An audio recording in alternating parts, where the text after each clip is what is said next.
Ever wondered how a simple function like cosine can be stretched, flipped, and shifted into something completely new? Today, we're diving into the fascinating world of function transformations to uncover the range of y equals -6 cosine x plus 1. Let's start with our foundation, the parent function, y equals cosine x.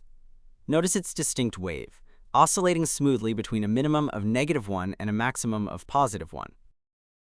Next, we introduce the first major change, the -6. This number impacts the function's amplitude. Multiplying by -6 does two things. First, it stretches the wave vertically, making it 6 times taller. And second, it flips the entire wave upside down. Now for the final step, adding 1. This is a vertical shift. Imagine taking our entire graph and lifting it straight up, 1 unit. Our original graph is now shifted upwards, with its new minimum at -5 and its new maximum at 7. So by starting with cosine x, stretching it vertically by a factor of 6, and then shifting it up by 1, we've transformed our function. The key takeaway is that the range of our transformed function is from -5 to 7.